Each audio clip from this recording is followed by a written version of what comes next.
Bendiciones y gozo para todos ustedes. Buenos días. La gracia y la paz del Señor sea con todos. Quiero invitarles a estar de pie en esta mañana. Me siento gozoso, contento de poder estar aquí compartiendo con ustedes, hermanos nuevos en la fe. Para mí es una bendición. Un saludo a los pastores en su día. Muchísimas gracias. Siempre es un privilegio hermoso para mí compartir con hermanos nuevos en la fe, que siempre entiendo que Dios los pone con un propósito maravilloso en medio del camino. Mientras usted busca en Joel capítulo 2, verso 24 al 26, en el Antiguo Testamento, es uno de esos libros que a veces coge polvo en la Biblia. No los visita con mucha frecuencia, pero tómese su momento porque quiero que usted marque esa porción de la Escritura en el libro del profeta Joel o Joel, como usted quiera decirle, en el capítulo número 2. Y de ahí quiero considerar el verso 24 y el verso 20, al verso 26. Gracias, Mayra, por la invitación. ¿No está Mayra por ahí? Gracias, muy bien. Me siento gozoso en esta mañana porque uno, pues, muchas veces en el ejercicio de la predicación, pues, sale por ahí con el Padre, Hijo y el Espíritu Santo, pero hoy estoy fuertemente custodiado y acompañado. Está mi esposa y mis hijas, están por allí, y mi suegra. ¿Cuántos alaban al Señor? Así que estoy más seguro que nunca. Libro del profeta Joel, capítulo 2, verso 24 al verso número 26. Le he puesto por título en esta mañana lo que quiero compartir con ustedes: tiempo de compensación. Joel capítulo 2, verso 24 al 26. Leo para ustedes a la gloria del Padre, del Hijo y del Espíritu Santo. Y la iglesia dice: las eras se llenarán de grano, los lagares rebosarán de vino nuevo y de aceite. Y yo les compensaré a ustedes por los años en que todo lo devoró ese gran ejército de langostas que envié contra ustedes, las grandes, las pequeñas, las larvas y las orugas. Ustedes comerán en abundancia hasta saciarse y alabarán el nombre del Señor su Dios, que hará maravillas por ustedes. Señor, gracias por tu palabra. Lo que has puesto en mi corazón, Señor, quiero compartirlo con mis hermanos en esta mañana. Y que la palabra con la que tú me has bendecido sea de mayor bendición en la vida de todos y cada uno de ellos. Y que, Dios mío, esta iglesia que hoy celebra un momento, Señor, que tal vez no conocen a profundidad el impacto que tiene en nuestra vida como pastores, Señor, días como este. Te pido, Señor, que bendigas esta iglesia, bendigas, Señor, esta familia pastoral aquí en esta mañana, y que tu gracia, Dios mío, les asista en todo momento para la gloria y la honra tuya. En el nombre de Cristo el Salvador. Amén. Puede tomar su asiento. Vengo de Breñas Community Church en el pueblo de Vegalta. Yo soy el pastor asistente y ando con el permiso de mi pastor Mike Arroyo.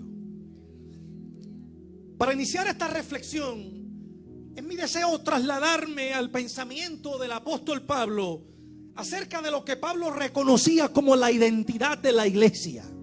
Particularmente la identidad que conforma, que compone el ministerio que dirige la iglesia del Señor aquí en la tierra.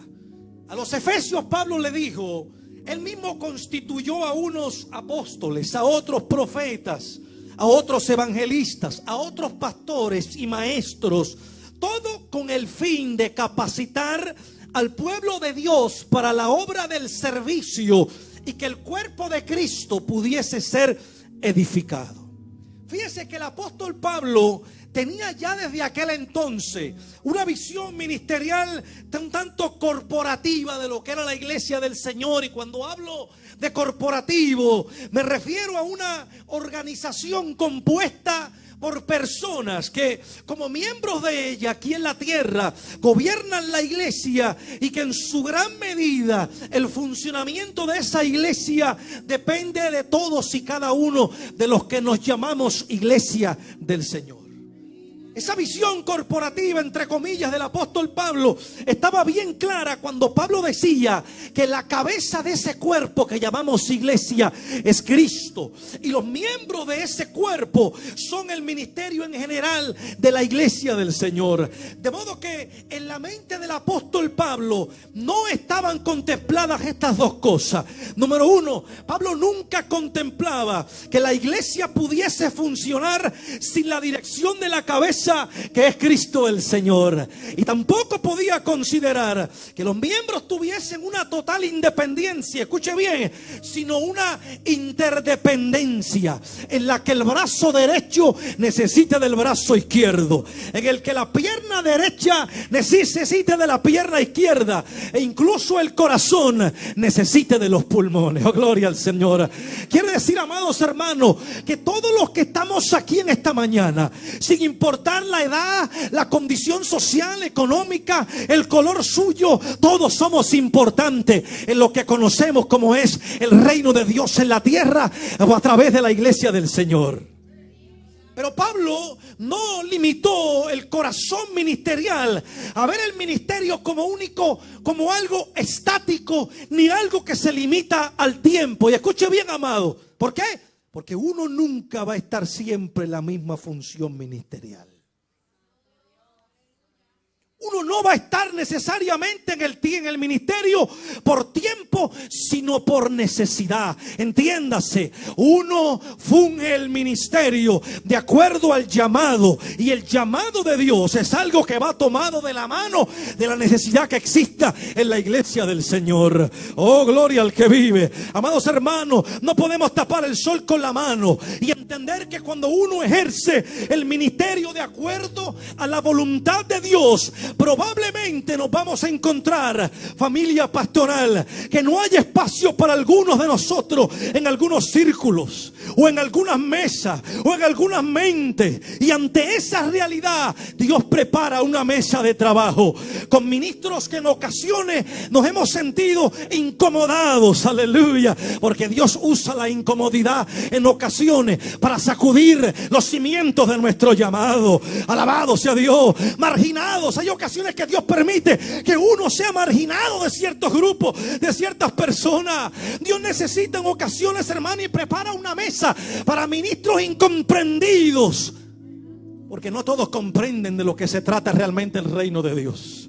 Pero todo Dios lo hace para reafirmarlos, para edificarlos y para redirigirlos en el santo ministerio del Señor. Por eso, hermano, en ocasiones el ejercicio del ministerio, aquellos que dirigen la obra del Señor han experimentado tristemente lo que es el rechazo a nuestra ofrenda ministerial.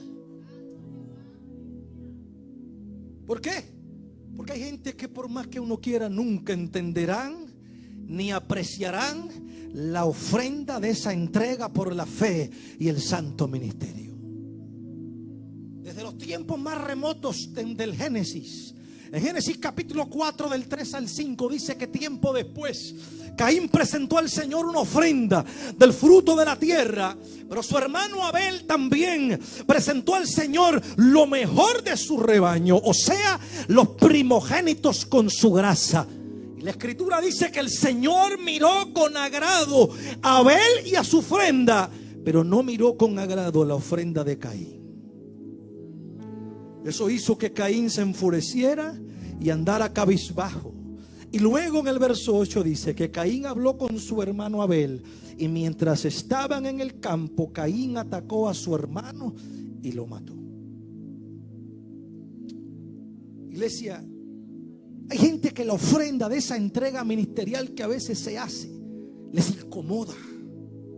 Y en ocasiones, hermanos, el rechazo de la gente viene a ser la paga por esa ofrenda. Pero yo le digo, amados hermanos, que aún el rechazo por la ofrenda de entrega que hacemos por el ministerio no define ni nuestro llamado, ni define nuestra entrega. Alabado el Señor. Porque ser conforme al corazón de Dios no es ser perfecto, es estar dispuesto. Y los que están dispuestos son obedientes. Y los que son obedientes cogen golpes, cogen cantazos, cogen pedradas. Pero las que cogemos cantazos y pedradas, lo hacemos con gozo y alegría. Porque lo hacemos para el Señor. Porque lo hacemos para el Señor. Aunque la gente critique, aunque la gente le hable, aunque la gente no le guste, hermano, lo que está pasando aquí en este lugar, eso no define ni el presente ni el futuro de esta iglesia ni de este ministerio pastoral. Lo que define el ministerio pastoral de esta iglesia y el presente y futuro de esta iglesia es la obediencia al llamado y la disposición con la que trabajamos para el Señor. Oh, gloria al que vive. Hay gente que nunca va a entender, amado hermano, la naturaleza de ese llamado. Tampoco entenderán la mesa en que comemos ni la gente que invitamos a nuestra mesa. Pero aunque no lo entiendan, esta iglesia va hacia adelante en el nombre de Jesús.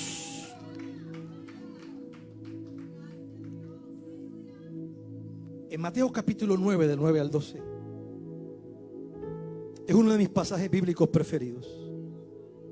La Biblia dice que al irse de allí, Jesús vio un hombre llamado Mateo sentado a la mesa de recaudación de impuestos. Y Jesús le dijo: sígueme. Y Mateo se levantó y le siguió. Pero mientras Jesús estaba comiendo en casa de Mateo, muchos recaudadores de impuestos, publicanos, dice otra versión, y pecadores llegaron y comieron con él y sus discípulos. Y cuando los fariseos vieron esto, le preguntaron a sus discípulos: ¿por qué? ¿Por qué? ¿Por qué come? ¿Por qué come su maestro con recaudadores de impuestos? ¿Por qué su maestro se sienta a la mesa a comer con pecadores? Y Jesús llanamente le dijo: no son los sanos los que necesitan médicos, sino los enfermos. Porque ser conforme al corazón de Dios implica que hay gente que no va a entender el que se sienta al lado nuestro a comer o con quien nos sentamos a comer. Pero cuando usted y yo nos sentamos a comer y lo hacemos como se sentó el Señor con Mateo, usted no le quede la menor duda que allí va a haber salvación, allí va a haber avivamiento, allí va a haber renuevo, allí va a haber crecimiento, allí va a haber la gloria poderosa del Señor. Mire, en cierta ocasión alguien me preguntó y me dijo, en una clase, yo doy clase bíblica en el Colegio Bíblico de las Asambleas de Dios, y uno de los estudiantes me preguntó y me dijo: profesor, ¿cuál ha sido su mensaje o sermón más efectivo? Yo pensaba que yo iba a estar mucho tiempo preguntando, haciéndome la pregunta y buscando. Óigame, para la gloria de Dios, yo he predicado en audiencias de miles de personas, de decenas de personas, cientos de personas. A mí eso no me llena. Mi respuesta fue rápido. Le dije: mi mejor sermón fue con 7 personas. Mi mejor explicación del plan de salvación no salió en una clase del colegio bíblico. Salió en una conversación en el trabajo, un trabajo que yo tenía antes en la avenida Roosevelt. Y unos compañeros me decían: ya que te vas para tu casa, nosotros vamos por un negocio allí en la esquina. ¿Te sentarías en la parte de atrás del negocio donde está la cocina y te sentarías allí con nosotros a conversar un rato? Y yo le dije: pues claro que sí. ¿Qué haría el Señor? Y allí me senté con ellos, comiendo una alcapurria cuando podía comérmela. Y de repente llega una dama, borracha hasta más no poder. Pero llega y cuando se sienta con nosotros, escuchó que yo estaba hablándole a alguien acerca de la fe. Porque alguien me decía: no puedo creer que tú estés aquí sentado con nosotros, porque a otra gente le hemos hecho la invitación y no se atreven ni a ir. Y yo le dije: yo pienso las cosas como las pensaría el Señor, o trato de hacerlo. Y estando allí, aquella dama escucha la conversación y rompe a llorar. Y mientras rompe a llorar y me dijo: yo tengo un problema grave con la iglesia. Y yo le dije: ¿cuál es tu problema con la iglesia? Yo no puedo entender cómo alguien de la iglesia, obviamente estaba hablando de alguien de los testigos de Jehová, me dice: yo no puedo entender cómo alguien en la iglesia deja morir a un hijo y no le da una transfusión de sangre solamente por lo que haya creído. Y yo le dije: ¿sabes qué? Cada cual tiene la forma de ver las cosas en la vida, Pero a mí lo que me atañe no es ni criticar lo que aquel hace y deja de hacer, y que tengo mi postura en cuanto a eso. Le dije, a mí lo más importante que me atrevo a decirte en esta hora es que no es casualidad que yo te he sentado aquí en esta mesa, y no es casualidad que tú hayas llegado aquí en este lugar. Así que si estás aquí, este mensaje que estoy a punto de empezar aquí es para ti y los que están aquí. Alabado sea la gloria del Señor. Allí hablé de Cristo, alabado sea el nombre del Señor. Allí oré por aquella dama, allí oré por aquel otro que surgió una necesidad que tenía. Pero lo más importante, allí oré por la dueña y el dueño del negocio. ¿Cuántos alaban la gloria del Señor? Pues lo vas a alabar más ahora, porque al mes entregaron el negocio después de haberle entregado aquella noche la vida al Señor, y hasta el día de hoy perseveran para Cristo. Eso lo hace el Señor, eso lo hace el Señor. Pero si yo no voy a ser conforme al corazón de Dios, lo otro es ser conforme al corazón de la gente. Y ser conforme al corazón de la gente es: vive por lo que la gente piense, vive por lo que la gente diga. Pero vivir conforme al corazón de Dios implica que muchas veces voy a tener que hacer las cosas que a la gente le gusta, y a veces voy a tener que hacer cosas que a la gente no le gusta, pero a Dios le agradan. ¿Cuántos alaban la gloria del Todopoderoso? Oh, mi alma alaba la gloria del que vive. Aleluya. Allí en aquel momento, hermano, cuando yo salí de allí, entendí que las cosas habían cambiado ministerialmente. Que yo no podía permitir que el llamado al ministerio en mí se fosilizara, sino que trascendiera, aunque la gente no lo entendiera ni lo aceptara. Y aprendí a caminar solo, sabiendo que en el camino iban a haber otras personas como yo, que solos en la vida Dios los iba a colocar para transformar el llamado. Porque a veces Dios tiene que despegarnos de cierta gente para traernos a otro en el nombre del Señor. No para andar solo por la vida, porque el ser humano no fue hecho con la capacidad de andar solo. Pero hay ocasiones que hay parte del trayecto que te va a tocar caminarlo solo. Pero Dios va a poner gente en ese trayecto que van a compensar lo que otros dejaron ir, que van a aprovechar la oportunidad que otros no quisieron aprovechar, que van a valorizar la ofrenda de tu trabajo y de tu ministerio que otros rechazaron y criticaron en la vida. ¿Cuántos alaban la gloria del Señor? Nunca olvide lo que le voy a decir. La gente que adelantaron el evangelio siempre lo hicieron pagando el precio del desprecio de los suyos. Cuando usted va a Cristo, Juan dijo en una ocasión que a los suyos vino y los suyos no le recibieron. Pero a los que le recibieron, subraya esa palabra, les dio la potestad de ser hechos. Subraye esa y circúlela. Les dio la potestad de ser hechos hijos de Dios. Y yo quiero que usted entienda algo en esta mañana, iglesia que está aquí. Juan no dijo que les dio la potestad de ser llamados hijos de Dios. Juan dijo que les dio la potestad de ser hechos hijos de Dios. Hay una diferencia entre ser llamado y ser hecho.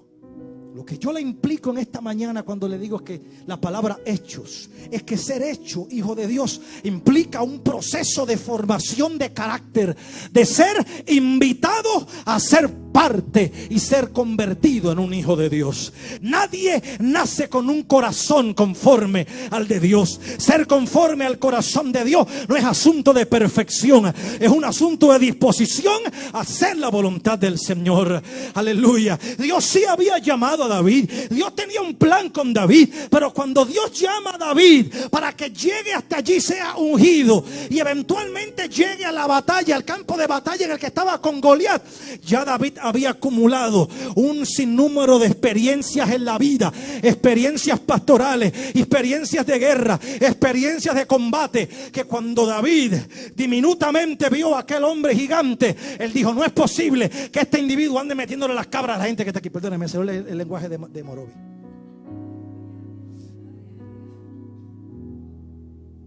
No es posible, no es posible.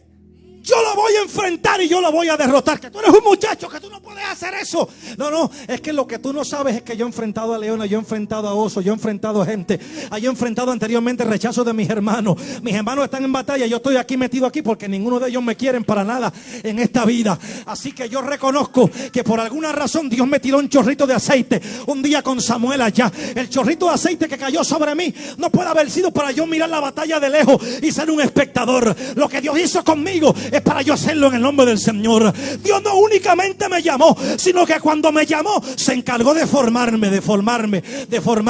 Lo que pasa es que el proceso de formación es una palabra poderosa, pero es dolorosa, pero se saborea en el nombre del Señor. Mire, no se sienta frustrado, amada familia pastoral, si hay ovejas que no pueden ver la magnitud de lo que ve el pastor. ¿Por qué? Porque no lo van a poder ver hasta que no vaya naciendo en ellos un corazón pastoral. La iglesia tiene que tener un corazón pastoral, y eso no implica que todos van a ser pastores.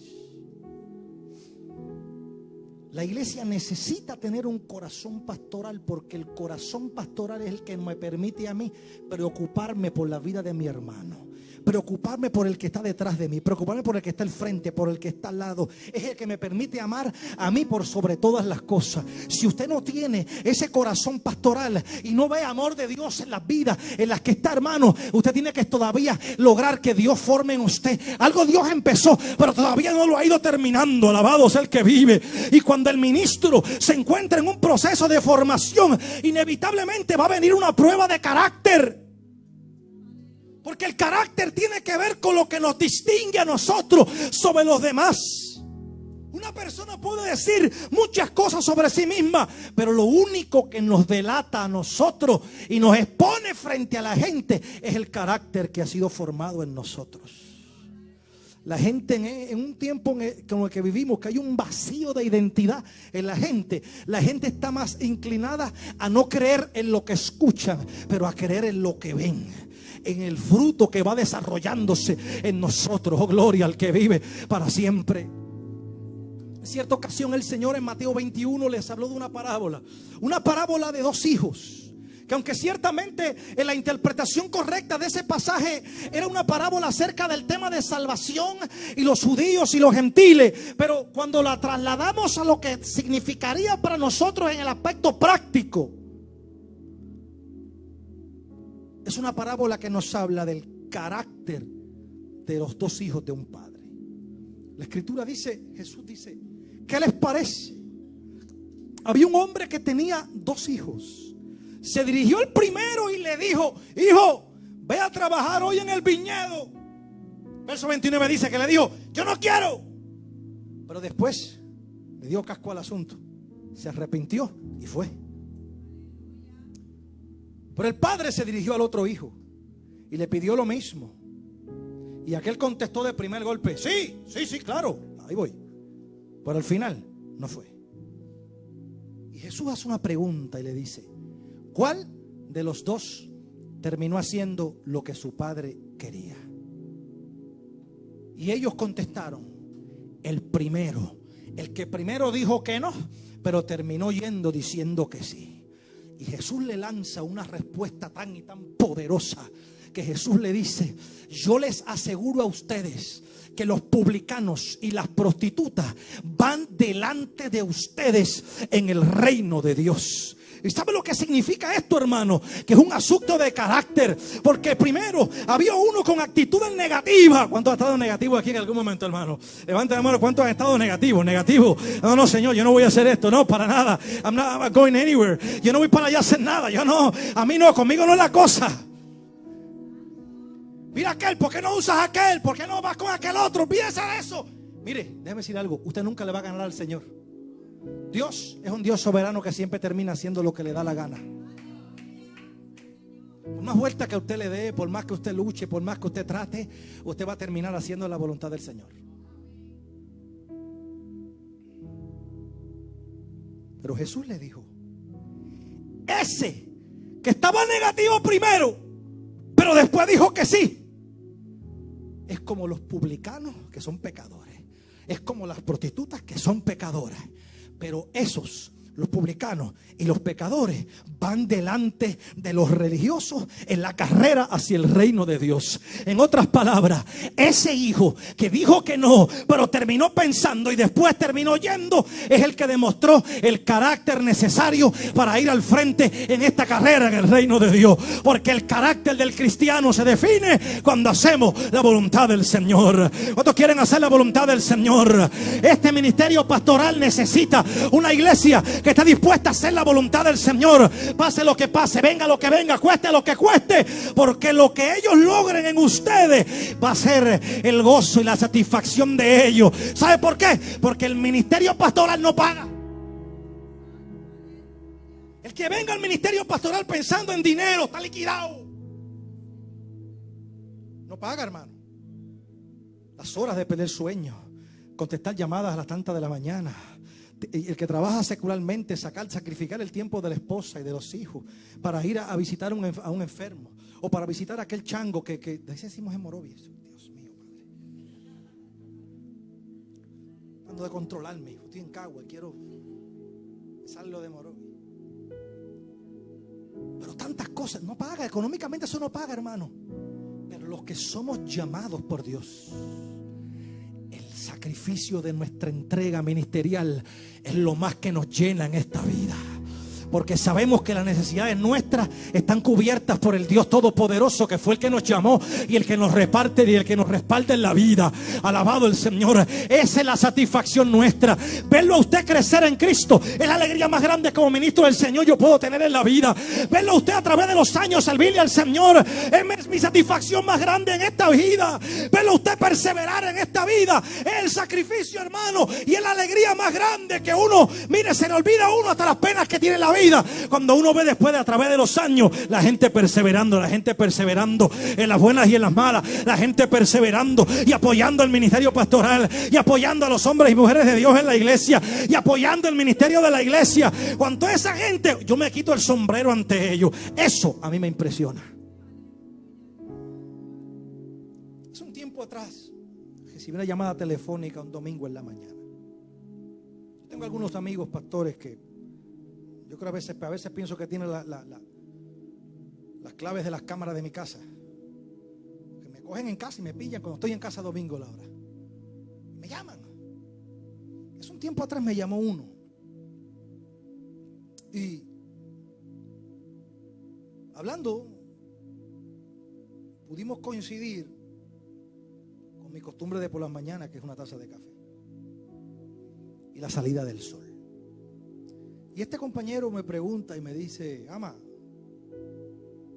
¿cuándo tú crees que va a acabar toda esta tragedia que hemos estado viviendo desde el 2017 en Puerto Rico? Que hemos venido viviendo por tantos años y por los pasados años. Y venía a mi mente de entrada en la conversación una frase de un patriota vietnamita que en una ocasión dijo: el punto más oscuro de la noche es cuando justamente empieza a amanecer. Y viendo la escena del sol saliendo por la ventana de mi estudio donde yo estaba, le dije: estimado hermano, compañero y amigo, le dije, pronto el sol saldrá. Y todo esto que estamos viviendo es una prueba temporal que tal vez nos tiene a oscuras, pero sepa esto, el sol pronto saldrá. Y mis palabras para él fueron las siguientes: hemos estado en un periodo de oscuridad, pero eso no significa que Dios ha estado ausente. Todo lo contrario, Dios ha estado trabajando en su iglesia, pero sobre todo en el carácter de la iglesia. Estamos tal vez en un periodo oscuro en nuestro país, pero pronto el sol saldrá. Alabado el Señor. Oh, gloria al que vive. Pero le dije, para apreciar la salida del sol que se avecina, tienes que sentarte a repasar las lecciones que hemos vivido para acá desde 2017, y voy a compartir algunas con ustedes, porque estos años desde la tormenta María para acá han sido una prueba de carácter para nuestra tierra. Pero sobre todo para la iglesia del Señor. Aleluya. Estos años que han pasado, estos 6 años, hermanos, han sido el cernidor, el filtro, el colador de nuestra mentalidad para poder enfrentar los retos que se avecinan. Le digo algo, hermano, alabado el Señor. El terremoto del sur de Puerto Rico nos dejó ver que la iglesia siempre será más importante que los templos. ¿Cuántos alaban la gloria del Señor? La pandemia nos dejó ver, amado hermano, déjeme decir antes de eso, los tiempos de sequía y las lluvias que vinieron nos dejaron ver que Dios siempre llega a tiempo, iglesia del Señor. La pandemia nos dejó ver que puede existir la iglesia aunque se cierren las puertas de sus templos. Nos dejó ver que ya era tiempo de salir de las 4 paredes y alcanzar el mundo a través de la tecnología que en ocasiones tantas veces criticamos. Pero también nos dejó ver que es tan importante congregarse, que es una parte vital e insustituible del crecimiento en la fe. Fue esa pandemia la que nos dejó ver que hay gente que necesitaban salir a hablar en nombre de Cristo, pero también nos dejó ver que había gente que debía callarse la boca y revisitar su mensaje, la fe. Todos estos eventos, hermanos, nos han dejado ver el carácter de quién realmente es la iglesia de Cristo por encima de todas las cosas y quién realmente pertenece a X o Y denominación, porque no es lo mismo ni se escribe igual. Todos estos 7 años nos han dejado ver lo importante de la familia y el rol de la familia dentro del plan de Dios. Por eso, amados hermanos, les digo, el sol pronto saldrá. La prueba de carácter ha tenido su propósito de parte de Dios y ha sido enseñarnos que Dios es soberano y que la voluntad de Dios se impone siempre sobre nuestras vidas. Deje que Dios lo forme, deje que Dios lo forme, deje que Dios lo transforme en usted en un verdadero hijo de Dios. Para ir finalizando, voy a dejar en ustedes una promesa bíblica con la que Dios me bendijo mientras preparaba esta gran responsabilidad. En ese Antiguo Testamento, en el capítulo 2 que usted leyó al principio del profeta Joel, el verso 24 al 26, grábese esta palabra para esta iglesia, hermano. Las eras se llenarán de grano, los lagares rebosarán de vino nuevo y de aceite. Yo les compensaré a ustedes. Grabé esa palabra. Yo les compensaré a ustedes por los años en que todo lo devoró ese gran ejército de langosta que envié contra ustedes. Las grandes, las pequeñas, las larvas, las orugas. Pero a ustedes, iglesia Renuevo de Dios, les digo: ustedes comerán en abundancia hasta saciarse y alabarán el nombre del Señor su Dios, que hará maravillas por ustedes. Número 1, primera promesa para ustedes: vienen tiempos de mucho grano. Alabado el Señor. El grano siempre ha estado asociado con la palabra del Señor. O sea, hermano, viene un gran avivamiento, pero un avivamiento no de emociones superficiales, sino un avivamiento de palabra para esta tierra. Prepárese en el nombre del Señor. Oh, gloria al que vive. Porque hay gente en quienes se está despertando hambre por la palabra. Por eso es que Dios nos ha juntado desde diferentes puntos de la isla, de donde estemos, ante el colapso de las estructuras educativas del país, de los concilios, del disloque en la familia. Dios necesita esparcir el grano. Por eso usted está aquí en esta mañana. Dios necesita gente que siembre, pero vienen tiempos de mucho grano para la gloria de Dios. Cuando usted estudia lo que es la metodología histórica dentro de lo que es la teología, usted puede ver en la Biblia y en eventos históricos en los que la iglesia fue vista en un avivamiento, siempre estaba relacionado con el mensaje de la fe. A mí hace un tiempo atrás, usted sabe los eventos que hubo en Estados Unidos. Yo no los critico, pero se me acercó un estudiante y me dijo: profesor, ¿qué usted cree de esto? Y yo le dije: dale tiempo. Me dijo, ¿por qué? ¿Por qué dale tiempo? Y yo le dije, porque yo no voy a juzgar nada por cosas superficiales. Yo voy a juzgar cosas por su fruto. Cuando usted va a la Biblia, el primer avivamiento en la era cristiana post-Cristo, usted ve en el día de Pentecostés, que allí pasaron cosas maravillosas en el día de Pentecostés que son parte de la liturgia de la iglesia por muchos años. Pero lo más importante no fue aquella experiencia momentánea que pasó allí.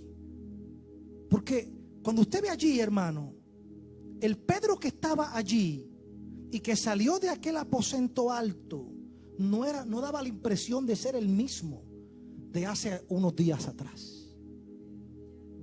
Porque cuando Pedro se paró a hablar la palabra del Señor, la Biblia dice que unos cuantos miles de personas, sin Facebook, sin WhatsApp, sin micrófono, sin bocina, y unos cuantos miles de personas se convirtieron a Cristo por el mensaje que Pedro estaba predicando.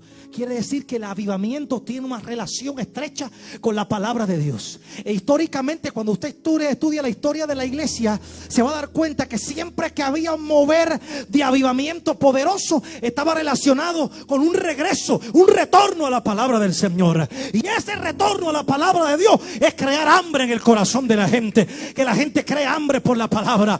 Así que en el momento que a usted le empiece a dar hambre por la palabra, acuérdese, vienen tiempos de mucho grano y Dios necesita sembradores para esparcir la palabra. Segunda promesa para ustedes: habrá vino nuevo y rebosante. Porque el vino es tipo, en la literatura bíblica, de la salvación, y es tipo del gozo que produce la salvación. Vienen tiempos de alegría y de salvación, hermano. Vienen tiempos de gozo y de alegría, pero no gozo y alegría efímeras que las causan las cosas materiales de la vida, sino la experiencia de ser salvados por la fe.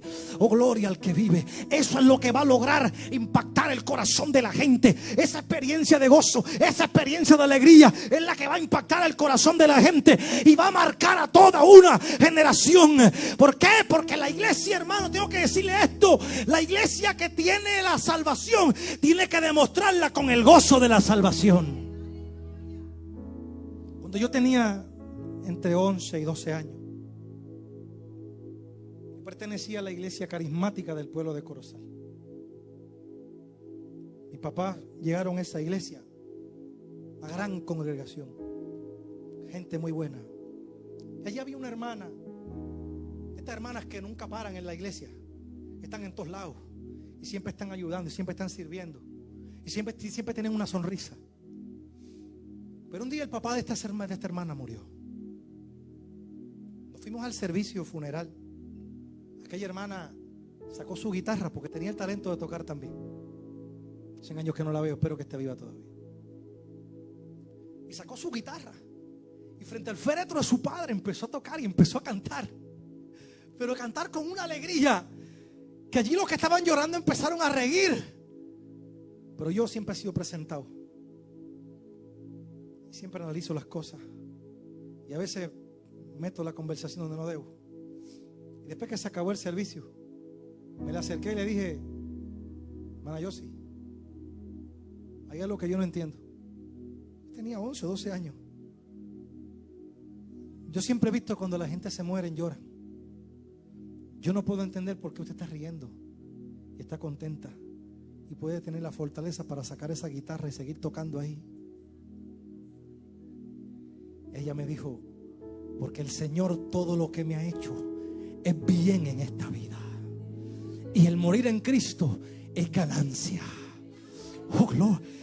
Óigame, yo tengo 44 años, eso fue a mis 11, 12 años, y a mí no se me olvida. Yo he podido olvidar testimonios, he podido olvidar cosas que me han pasado en la vida, pero a mí esa experiencia me marcó, porque si es lo que marca las generaciones, es el gozo de una iglesia que siente la salvación en Cristo Jesús. Aleluya.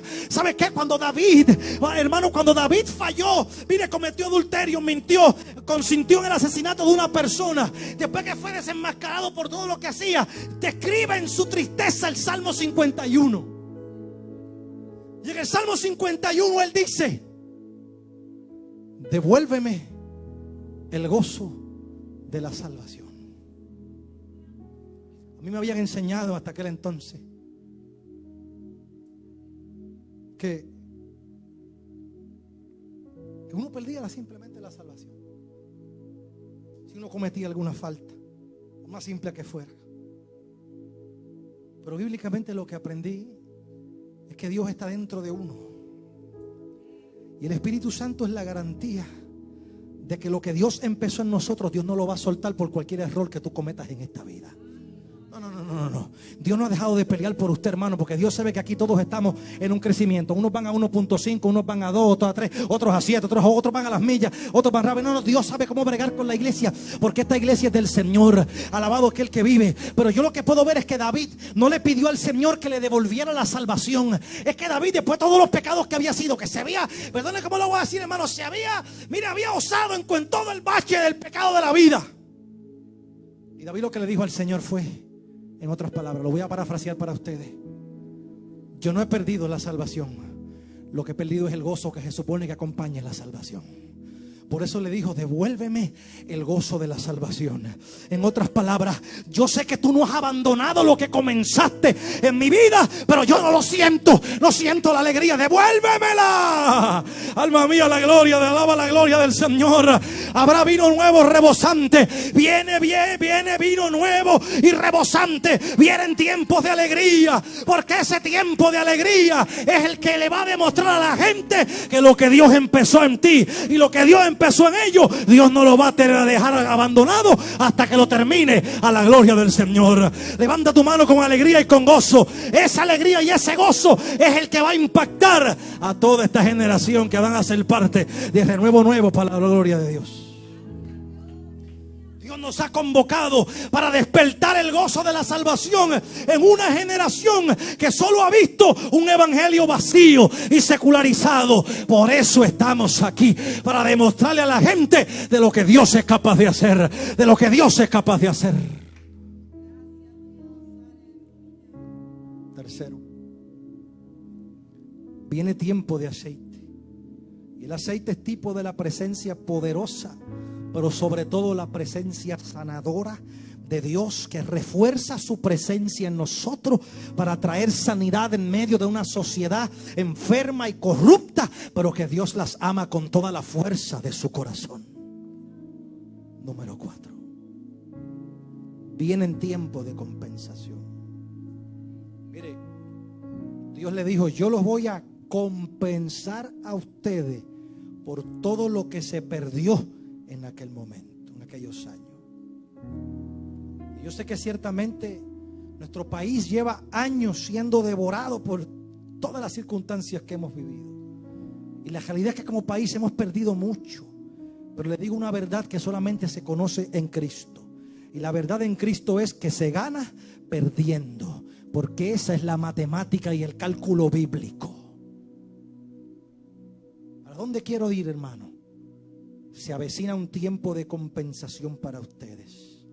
Y Dios no puede fallar cuando dice, bien buen siervo y fiel, en lo poco has sido fiel, sobre mucho te pondré, entra en el gozo de tu Señor.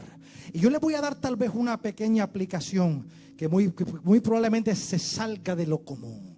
Porque muchas veces en ciertos grupos de interpretación bíblica se interpreta esta postura como si fuese algo reservado para el futuro. Pero cuando Jesús hablaba del reino de Dios, Jesús no hablaba de la esfera del futuro, hablaba de la esfera presente de salvación a través del evangelio. Así que Jesús lo que nos estaba diciendo era, entra, no va a entrar, entra hoy en el gozo de la salvación. Hoy, entra hoy en el gozo de la salvación. O sea que ese entra es una invitación al gozo del Señor en la esfera del presente, hoy en el reino de Dios. Y para eso estamos aquí. Pero le dije ahorita que subrayar esa palabra compensación, porque compensación no es lo mismo que devolución. Dios no le dijo al pueblo, te voy a devolver lo que perdiste. Hay gente que pasa toda la vida llorando por recuperar algo que perdieron. Y yo le quiero decir algo. Si lo perdiste fue por alguna razón de la vida. Y hoy te voy a decir algo para que te bajes de esa nube. Probablemente lo que tú perdiste no lo vas a recuperar jamás en la vida. Porque probablemente Dios fue quien metió su mano para que no lo volvieras a tener de nuevo. Lo que sí yo estoy seguro es que Dios te va a compensar. Porque la palabra compensación lo que significa es darte algo mayor que el valor que lo que perdiste. Oh, mi alma alaba la gloria de Dios. Y si algo sabe el Señor es dar más de lo que hemos perdido. Así que deja de llorar por aquello que perdiste, porque vamos a entrar en tiempo de compensación. Y el tiempo de compensación significa que por lo que tú lloraste y perdiste en esta vida, el Señor te va a compensar, te va a duplicar. No lo que perdiste, te lo va a duplicar en gozo y en bendición, te lo va a duplicar en gozo y alegría. Por eso en esta mañana entra en el gozo del Señor. Y por último, habrá, quinto, abundancia suficiente para que produzca un tiempo de alabanza. Vienen tiempos y experiencias de grandes testimonios que a donde mejor nos van a llevar es a resaltar no el nombre nuestro, el nombre del Cristo que predicamos, que es el Todopoderoso. Porque el que siembra no es nadie, el que riega no es nadie, sino Dios que da el crecimiento. Por más que usted quiera que una semilla crezca, usted lo que puede hacer es sembrarla y echarle agua. Dios es el que va a determinar el crecimiento. ¿Cómo, dónde y cuándo? Eso lo va a hacer el Señor. Pero prepárese, iglesia del Señor, porque el hambre por la palabra que se está despertando en esta generación va a ser cimentada por el poder de Dios que produce testimonios que harán que otros alaben el nombre del Señor. Póngase de pie en esta hermosa mañana. Testimonios que lograrán y harán que haya una atmósfera de alabanza en esta casa. Incline su rostro. Y yo quiero que usted extienda sus manos hacia acá, hacia sus pastores y su familia. Lo que ustedes están haciendo aquí vale, hermano. Nosotros como pastores reconocemos el valor de lo que significa acordarse de nosotros, que no se limita únicamente a un día. De vez en cuando necesitamos un mensaje de texto.